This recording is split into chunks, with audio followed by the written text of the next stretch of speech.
మనసులో ఉన్నటువంటి రకరకాల ఆలోచనలన్నీ తొలగిపోయినాయి. దృష్టి అంతా కూడా శ్వాస మీదనే ఉంది.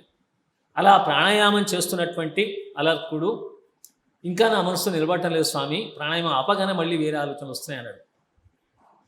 యమనియమాల తర్వాత ప్రాణాయామం చేస్తున్నావు, ప్రత్యాహారం బయట నుంచి వచ్చే ఆలోచనలు రాకుండా చేయడం.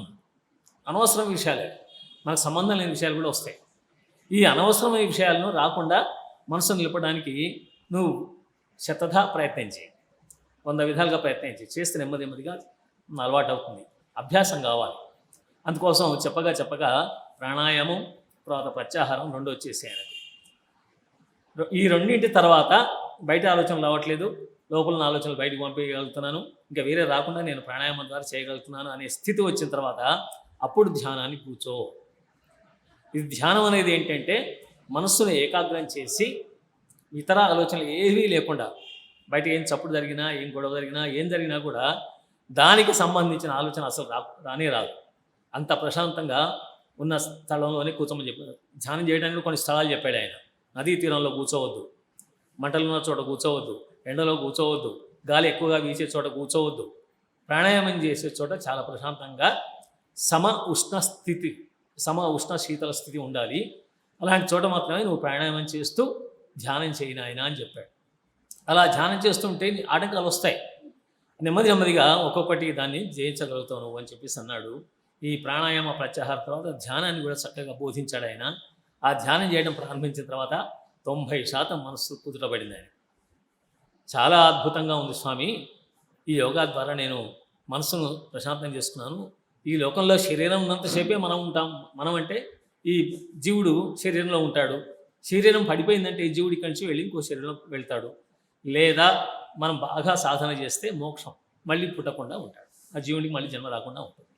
కానీ ఇంకా చేయాల్సింది ఏదో ఉందని అనిపిస్తుందంటే అప్పుడు ఆయన చెప్పాడు, ధారణ, ధ్యాన, సమాధి.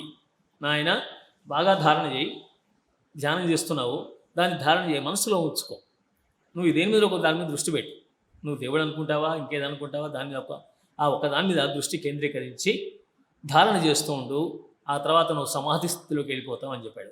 సమాధి అంటే ఇంకేమీ ఉండదండి, పూర్తి నిశ్చలం అయిపోతుంది. మన ఇంద్రియాలు పనిచేయకుండా ఉంటాయి, మనం మాత్రం ఊరికే విగ్రహంలాగా కూర్చుంటాం. ఋషులు తపస్సు చేసేప్పుడు అలాంటి స్థితిలో వాళ్ళ మీద పుట్టలు పెరిగినా, మీద పాములు పడ్డా కూడా కదలకుండా ఉంటారు. ఆ స్థితి రావాలి, సమాధి స్థితి.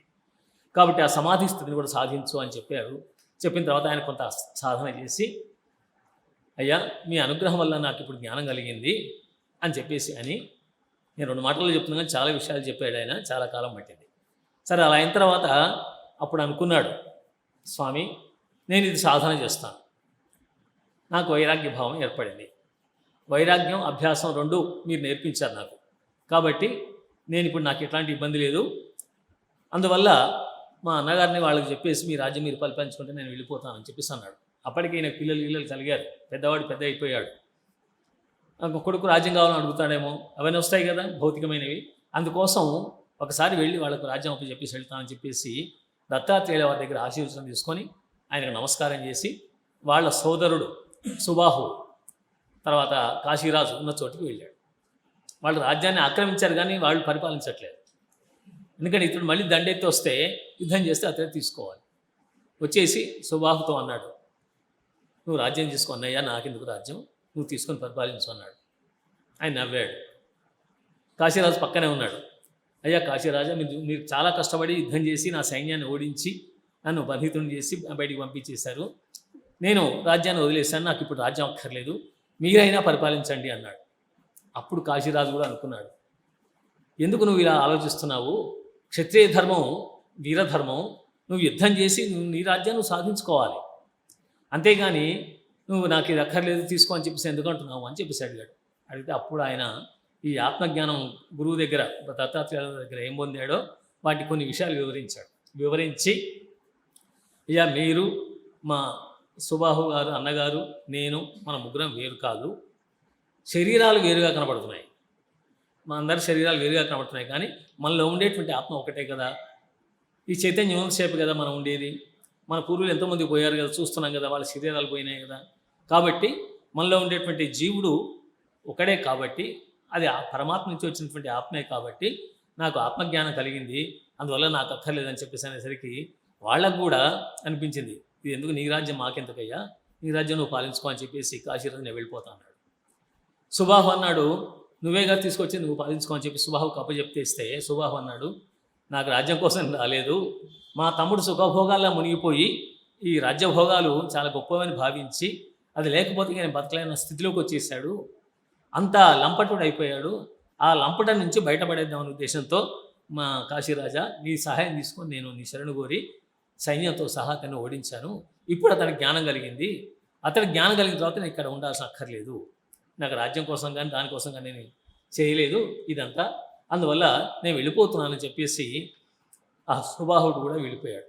కాశీరాజు అన్నాడు, అయ్యా అలా కూడా నువ్వు ఏం చేసుకుంటావో నీ ఇష్టం, నాకు నీ రాజ్యం అక్కర్లేదు, నా రాజ్యం పరిపాలించడం కష్టం, నా పిల్లలకు నేను రాజ్యం ఇచ్చేసి నేను కూడా వానప్రస్థానికి వెళ్ళిపోతా అని చెప్పేసి కాశీరాజు కూడా వెళ్ళిపోయాడు.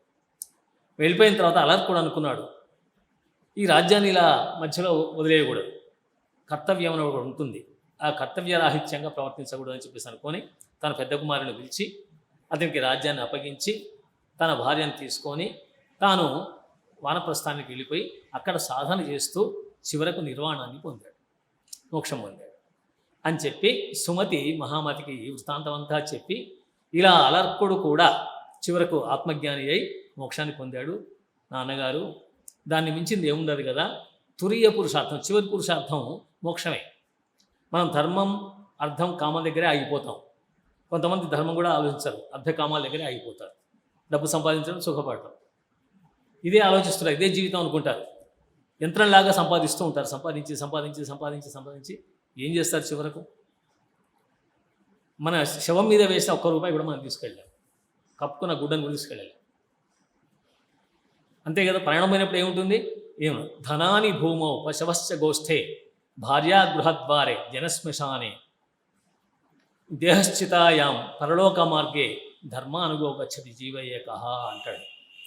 అందుకోసం శరీరం పోయినప్పుడు మన ధనం అంతా కూడా భూమి మీదే ఉండిపోతుంది, మనం తీసుకెళ్ళాం, ఒక్క పైసా తీసుకెళ్ళండి ఎవరు కూడా, ఏ కోటీశ్వరుడు కానీ ఏ పెద్ద అధికారి కానీ తను సంపాదించిన సంపాదనలో ఒక్క పైసా కూడా తీసుకెళ్ళాడు.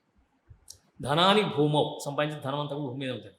పశవశ్చ గోష్ఠే, ఒక వాహనాలు లేదా పశువులు లేదా ఇతర వాడుకున్నటువంటి వస్తువులు అవన్నీ కూడా ఆయా ప్రాంతాలు ఎక్కడెక్కడ ఉండాలో అక్కడే ఉండిపోతాయి, అది ఒక్కడి కూడా మన వెంట రాదు. భార్యా గృహద్వారే, శవాన్ని తీసుకుపోతుంటే శరీరాన్ని తీసుకుపోతుంటే శవాన్ని నలుగురు పట్టుకుని మోసుకుపోతుంటే భార్య గృహద్వారం వరకు వచ్చి దుఃఖిస్తూ లోపలికి వెళ్ళిపోతుంది. ఆ కాలంలో అట్లా ఉండేది. ఇప్పుడు శ్మశానానికి కూడా వస్తున్నారు, భార్య కూడా, భర్త పోతే భార్య కూడా వస్తున్నారు, భార్య పోతే భర్త వస్తున్నారు, శ్మశానానికి వస్తున్నారు. కానీ శ్మశానానికి వచ్చేవాళ్ళు కదా పూర్వం స్త్రీలు. సరే, జనశ్మశానే, జనులంతా కూడా శ్మశానం దాకా వస్తారు, బంధువర్గం కానీ మిత్రులు కానీ ఇతరులు కానీ అందరూ శ్మశానానికి వచ్చి తగలబెట్టిన తర్వాత కపాల మోక్షం అయిన తర్వాత స్నానం చేసి ఇంటికి వచ్చేస్తారు, లేదంటే ఇల్లు చల్లుకొని ఓపిక లేకపోతే ఇంటికి వచ్చి స్నానం చేస్తారు. ఇలా జరుగుతుంది మామూలుగా లోకంలో. దేహశ్చితాయాం, ఈ శరీరాన్ని ఏం చేస్తారు, చివరికి చీతి మీద పెడతారు, కాలిపోతుంది. ఇప్పటిదాకా ఉన్న నా చెయ్యి, నా కాలు, నా తల, నా కాళ్ళు అనుకున్నటువంటి శరీరం ఉంటుందా ఇంకా ప్రాణం పోయిన తర్వాత? లోపల ఉన్నటువంటి జీవుడు వెళ్ళిపోయిన తర్వాత దీన్ని తగలబెట్టేస్తారు. మనం కన్న కుమారుడే మనం తీసుకెళ్ళి చితిలో పెడతాడు. మనం ఎవరినైతే పెంచామో, ప్రేమగా చూసామో, పడ్డామో అవన్నీ కూడా సంబంధం ఉండదు అక్కడ. ప్రాణం పోయిందంటే తల్లి అయినా తండ్రి అయినా ఎవరైనా సరే దాన్ని తీసి బయట పెట్టాల్సిందే. కాబట్టి చితి మీద దేహం వెళ్ళిపోతుంది. మన వెంట వచ్చేది ఏమిటి అంటే ధర్మానుగోగచ్చతి కర్మానుగోగచ్చతి జీవక అంటాడు. మనం చేసిన కర్మ, ఏమైనా కర్మఫలం ఉంటే ఆ కర్మఫలితాన్ని తీసుకుని వెళ్తాము. ఆ కర్మను బట్టి దుష్కర్మ సుకర్మ వచ్చే జన్మ ఆధారపడి ఉంటుంది. నిష్కర్మగా జీవించగలిగితే, అంటే ఇట్లా మోక్ష సాధన చేసి ఉండగలిగితే ఈ అలర్పణలాగా అప్పుడు మోక్షానికి పోయే అవకాశం ఉంటుంది. అందువల్ల నేను మీ చదువుకోమన్నా నేను చదువుకోలేదు, సుమతి చెప్తున్నాడు, కొడుకు చెప్తున్నాడు, జడుడు అనుకున్నాడు కదా, ఆ జడుని కొడుకు తండ్రి చెప్తున్నాడు. అందువల్ల నాకు ఇవేం వద్దు, నేను నిష్పరిగ్రహుణ్ణి, నాకేదో సంపాదించాలి, నాకేదో కావాలి, ఇల్లు ఉండాలి, ఇంకేదో పెళ్ళం కావాలి, కుటుంబం కావాలి, ఈ సుఖపడాలి అనేటువంటి కోరికలు నాకేం లేవు, నేను నిష్పరిగ్రహుణ్ణి, ఏది పరిగ్రహించాలని చెప్పేసి అని తాను వెళ్ళిపోయి నిర్వాణం పొందడానికి వనంలోకి వెళ్ళిపోయాడు. కొడుకు వెళ్ళిపోయిన తర్వాత మహామతికి కూడా మనసు మారిపోయింది. నా కుమారుడు ఇంత జ్ఞాని, ఇంత గొప్పవాడు నా కడుపులో జన్మించాడు, నేను జడుడు మూర్ఖుడు చదువురాని వాడు అనుకున్నాను, ఇంతకు మించిన జ్ఞానికి ఎవడుంటాడు అని చెప్పేసి తాను కూడా నేను కూడా మోక్షాన్ని సాధించాలి, ఇప్పటిదాకా ధర్మం అర్థం కామంటూ దాని వెంట పరిగెత్తాను, అవి సాధన చేశాను, అయిపోయింది, కాబట్టి ఇప్పుడు నేను చివరి ఆశ్రమాన్ని స్వీకరిస్తాను అని అన్నిటినీ వదిలేసి సన్యాసం పుచ్చుకున్నాడు. సన్యాసం పుచ్చుకోవడం అంటే కాజాగుట్లో కట్టుకోవడానికి కాదు, అన్ని బంధాలు వదిలించుకొని ఆయన అడవిలోకి వెళ్ళిపోయి సాధన చేయడం మొదలుపెట్టాడు. ఇలా సుమతి వెళ్ళిపోయిన తర్వాత తండ్రి కూడా మోక్షం కోసం సాధన చేశాడు, వాళ్ళు కూడా ఇద్దరు మోక్షం పొందారని చెప్తారు. ఇలా మనకు ఈ వృత్తాంతంలో ఇదంతా చెప్పింది ధర్మపక్షులే.